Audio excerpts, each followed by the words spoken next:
अस्सलाम वालेकुम दोस्तों हम आपके लिए लेकर आए हैं अर्तुगरुल गाजी सीज़न 3 एपिसोड 1। एपिसोड शुरू होता है कि अर्तुगरुल साहब अपने सिपाहियों के साथ जंगल में घोड़े दौड़ाते हुए जाते हैं। वो जो कहता है हो जा और वो हो जाता है, और वो हमारे दिलों को ईमान के नूर से मुनव्वर करता है। या अल्लाह, या रब, जंग के रास्ते में बिछाई जाने वाली हमारे रास्ते में साजिशों को नाकाम बना दे और हमें दुश्मनों के खिलाफ चौकन्ना रख। हमारे जुल्फ़कार को तलवार जैसी क़ुव्वत और हमारे दिल को हज़रत अली रज़ी अल्लाह तआला अन्हु जैसी हिम्मत अता फरमा और हमारे भाईचारे को कायम रख। और अर्तुगरुल साहब जंगल में सुल्तान के एक अमीर से मिलने आते हैं। वो कहता है सुल्तान ने आपको सलाम भेजा है, वो आपकी खिदमत से बेहद खुश हैं। अर्तुगरुल साहब कहते हैं कि मैंने सुना है कोपैक उनका वज़ीर बन गया है। वो कहता है कभी कभी हमें बुरे लोगों की भी ज़रूरत होती है। वो कहते हैं कि सुल्तान ने आपके लिए एक नया मिशन दिया है, ये मेरे लिए बाइस शरफ़ है। वो कहते हैं कि आप काराचायसर को फ़तह करेंगे। काराचायसर एक ज़बरदस्त किला है, अगर हम उसे फ़तह करते हैं तो कुस्तुनतनिया तक आराम से पहुंच जाएंगे। अर्तुगरुल साहब कहते हैं इंशाअल्लाह हम उन्हें गद्दारों से पाक करेंगे, अब फ़तह का वक्त आ गया है। अमीर कहते हैं कि आपको ऐसा दिखाना होगा कि आप कमज़ोर हैं, किसी को पता ना लगे कि आप माली तौर पर मजबूत हैं। कुस्तुनतनिया में हमारे जासूस के मुताबिक हमें पता चला है कि सलेबी और एक जंग के लिए इकट्ठे हो रहे हैं, उन्हें हमारी ज़मीन से निकालने का इरादा है। अर्तुगरुल साहब कहते हैं और हमारा मंसूबा इस सरज़मीन को लेना है। वो कहता है कि तमाम दुश्मन मिलकर कुव्वत हो गए हैं, उनका एक कुव्वत होकर हमला करने का इरादा है। अर्तुगरुल साहब कहते हैं कि हम तुरक पूरी कुव्वत से शहीद होने के लिए जाएंगे। अर्तुगरुल साहब कहते हैं कि मैं सुल्तान के जासूस को कुस्तुनतनिया में अच्छी तरह जानता हूँ, लेकिन जब तक हम टेम्पलर के जासूस को नहीं जान लेते हम काराचायसर पता नहीं कर सकते, और वो बताने ही वाले होते हैं तब तक उन पर हमला हो जाता है सलेबियों का। और मरते मरते वो बताता है कि हानली बाजार। अर्तुगरुल साहब और सलेबियों की जंग होने लगती है और अर्तुगरुल साहब उन सबको कत्ल कर देते हैं। और वहाँ से एक जासूस भागता है और दूसरे जासूस को खबर देता है कि तुम्हारे आदमियों ने हम पर हमला कर दिया। वो जासूस कहता है वो हमारे आदमी नहीं, वो अगनेक के सलेबी हैं, और वो अर्तुगरुल साहब को सरबराह का नाम बताएगा। और तब तक दुंदार भी उस पर हमला कर देता है, लेकिन दूसरा जासूस वहाँ से बच के निकल जाता है। वो अर्तुगरुल साहब से आगे कहते हैं वो सब कुछ बताने वाला था, उससे पहले ही मेरे तीर ने उसके गले का छेद कर दिया। अर्तुगरुल साहब कहते हैं कि वाह मेरा छोटा भाई। नूरगुल कहते हैं कि आका हमारे दो दुश्मन हैं, एक जो सामने है एक जो सामने नहीं। बाबर कहता है इंशाअल्लाह हम सबसे निपट लेंगे भाई। अर्तुगरुल साहब कहते हैं वो चालों पे चाले चलेंगे, लेकिन हमें उनकी उसी ज़बान में बात करनी होगी जिस ज़बान को वो समझते हैं। बाबर कहता है भाई चलो चलो हम उनकी ज़बानें काट देते हैं और उनको खामोश कर देते हैं। अर्तुगरुल साहब कहते हैं कि जो हम पर छुपकर हमला करेंगे हम उनके घात लगा के हमला करेंगे। पहले हम अपने शहीदों को दफन कर लें, फिर हम हानले बाजार जाएंगे। और इधर कबीले में इसाक साहब को दस्तार बांधी जाती है, आरिफ साहब उन्हें दस्तार बांधते हैं और आरिफ साहब उन्हें नसीहत करते हैं कि अपने हाथों को भी गंदा मत करना, जो हराम है उसे मत देखना। दर्द का निजामा अल्लाह से मांगकर मैं अपने उस्ताद के काबिल बनने के लिए कोशिश करूँगा।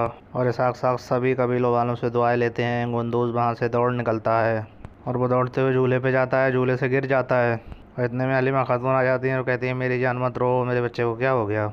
और फिर हाइमा खातून आ जाती हैं और कहती हैं बेटे आदमी गिर गिर कर रोट टूट कर ऐसे ही बड़ा होता है, तुम परेशान मत हो, ये बच्चा है। हाइमा खातून कहती हैं हमारा जखीरा कैसा चल रहा है। हलीमा सुल्तान कहती हैं बस अभी थोड़ी देर में बांटने की शुरू करने वाले हैं, लेकिन अर्तुगरुल साहब खाली आता है तो ये सब कैसे चलेगा। और हलीमा सुल्तान सबको अनाज बांटने के लिए खड़ी हो जाती हैं और कहती हैं बच्चों वाली खातून सबसे पहले आ जाएं। और खातून कहती हैं कि इतने से आटे से क्या होगा। हलीमा सुल्तान कहती हैं मेरी बहनों बस थोड़ा सा और सब्र। वो कहती हैं महीनों से आटे का इंतज़ार कर रहे हैं, ये सब कैसे चलेगा, ये सब नहीं हो सकता, हम परेशान हैं। हलीमा खातून पहले तो ये कि हमें सूरत हाल से दो चार करने वाले अर्तुगरुल साहब हैं, मुझे बताएं इस कबीले को भूख में छोड़कर कौन गया। हलीमा सुल्तान कहती हैं कि जब कोई रोसान सिपाही अर्तुगरुल साहब के लिए सब कुछ करने को तैयार है तो उसकी बीवी को ऐसी बातें शोभा देती हैं। गुलबानो तुम्हें अपनी हद में रहना चाहिए, फ़िलहाल हमारे पास यही है, ये हमारे भाईचारे के लिए मुबारक हो। और जो नहीं चाहते जा सकते हैं। और गुलबानो वहाँ से नाराज़ होकर चली जाती हैं। और इधर हानली बाजार में एक बौना ऊँट पे सवार होकर ऐलान लगाता है कि ईसा के तवील मसाइल मानने वालों, मूसा के जला वतन ताजरान, मोहम्मद सल्लल्लाहु अलैहि वसल्लम के बहादुर जंगजुओं, सिमोन की तजारत आपको मजबूत करे, आपको थैलों को सोने से भर दे। और इसी अर्तुगरुल साहब हानली बाजार आ जाते हैं और कहते हैं ये सब कौन है। अर्तुगरुल साहब कहते हैं तुम ये नहीं जानते तुम्हारे दिमाग में क्या है, तो तुम बहुत पहले जंग हार चुके भाई। बाबर कहता है कि देखते हैं हमारी तलवारों को यहाँ किसका इंतज़ार है। नूरगुल साहब कहते हैं अगर तुम मुस्तैमल रहे तो हमारे तलवारों से नहीं हमारे बटुओं से फ़ायदा होगा। वो कहता है कि हानली बाजार का मालिक सिमोन आपका इंतज़ार करता है, आओ आओ। बाबर कहता है इसने क्या खाया जो इतनी ज़ोर से चीख सकता है, अगर हमें पता चले ये क्या है तो हम भी खा लेंगे हैं। धुंधार भी कहता है जिसने भी इस बाजार को बनाया है वो इस शख्स से डरेगा। और वो जासूस जंगल से भागा था, वो सीमोन से आके मिलता है और कहता है ये कैसे हो सकता है, कुस्तुनतिया में बेवकूफ़, वो उस जासूस से अपनी शनाख्त नहीं छुपा सके। जासूस कहता है कि उस्ताद सिमोन, वो ये नहीं जानते कि हम टेम्पलर सूरमा हैं। और वो गुस्से में कहता है मगर वो ये तो जानते हैं कि वो सलेबी फ़ौज और पोप के लिए हम लोग काम करते हैं। यकीनन ये अजीम उस्ताद बेनिश क्रिटोस का कसूर है। मैं उनसे हिसाब लूँगा, मैं उनसे ज़रूर हिसाब लूँगा। पहले ही फुर्सत में ये मामला टेम्पलर के अजीब मजलिस में लेके जाऊंगा। उन्हें नहीं पता उनकी बेवकूफ़ी की वजह से कितने संगीन नतीजे होंगे। अगर हमारा निज़ाम बर्बाद हो गया तो, सुल्तान अलाउद्दीन की फ़ौज हमारी फ़ौज से पहले आ गई तो, सारा निज़ाम बर्बाद कर दिया उन्होंने तो। लानत हो तुम पर, लानत हो। हम ये भी नहीं जानते कि वो कौन है।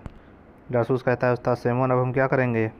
वो कहता है कि अगर हम उस आदमी पकड़ लें जो कुछ सुंदरिया से यहाँ आएगा तो। वो जासूस कहता है आज बाज़ार खुल रहा है, वो आज ज़रूर आएगा क्योंकि वो कुस्तुनतनिया से आएगा। सुल्तानों का जासूस कोई आम आदमी नहीं हो सकता, वो सूरमा का भेष बदल कर आएगा।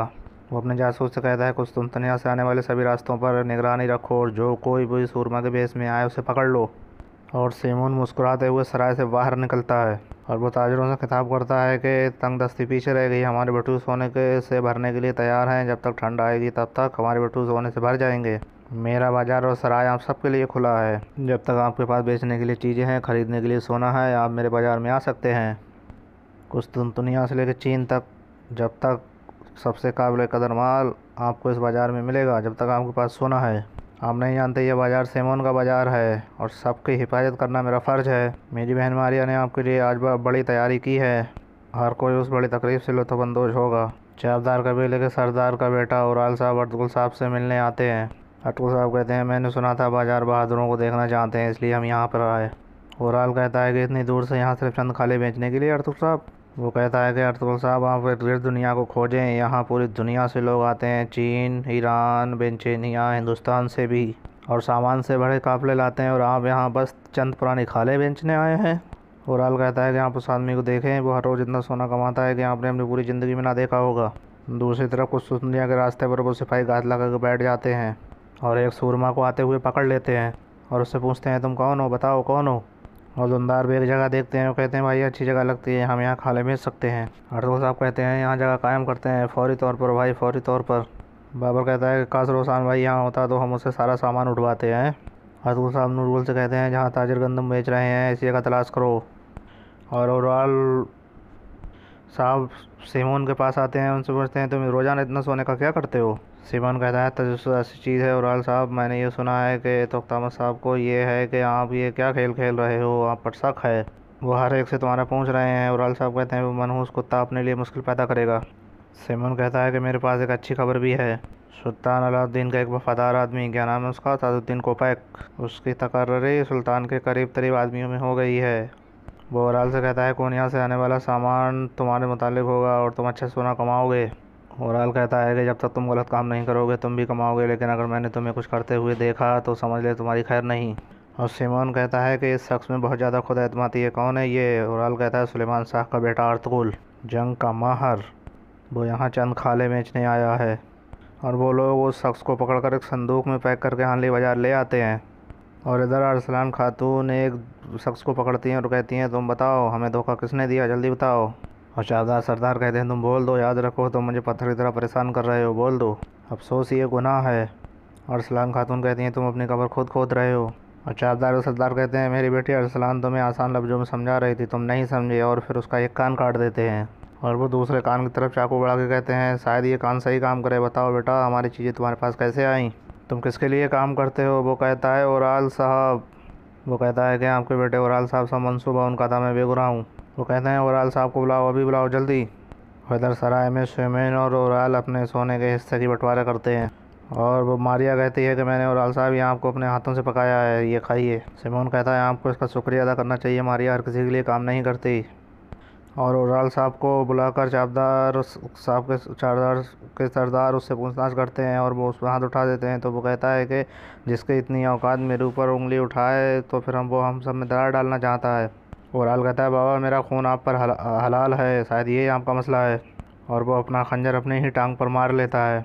और उधर सोमन की बहन मारिया एक जहर बनाती है और वो कहती है हमें एक ऐसा जहर दो ताकि हमारे दुश्मन सब मर जाएं। वो उस कीड़े से बात करते हुए कहती है कि हमें खाने में थोड़ा और जायका मिलाना चाहिए। उधर बाबर कहता है, भाई वो तो जगह के क़याम के लिए भी कुछ मांगते हैं, जैसे ये सब उनकी अपनी चीज़ें हों। अल्लाह के दी हुई ज़मीन की वो हमसे कैसे कीमत वसूल कर सकते हैं। अरकुल साहब कहते हैं, बाबर एक दिन हम अपनी दुकान बनाएंगे, तुम फिक्र ना करो। अभी हम किसी ताजिर से लड़ते हैं ताकि हम अपनी चीज़ें बेच सकें। दुलजान कहता है, भाई अब तक कोई खबर नहीं है। अरकुल साहब कहते हैं, यकीनन हम कुछ दुनिया से आने वाले से मिलेंगे दुलजान। और अरकुल साहब जानदार साहब की दुकान पर पहुंचते हैं। उस अरसलान खातून से कहते हैं, उम्मीद है सब कुछ ठीक है, कि जानदार साहब यही हैं। और ओवरऑल जख्मी हालत में निकल के आता है। वो कहता है, कारोबार ठीक नहीं है ना अरकुल साहब। अरकुल साहब कहते हैं, लगता है आप जंग में थे। दोस्तों, ये वीडियो आपको अच्छी लगी तो लाइक करें, हमारे चैनल को सब्सक्राइब करें और इस वीडियो को शेयर करें और बेल आइकन का बटन दबाना ना भूलें, ताकि अगला वीडियो हम बहुत जल्दी से लेके आएंगे।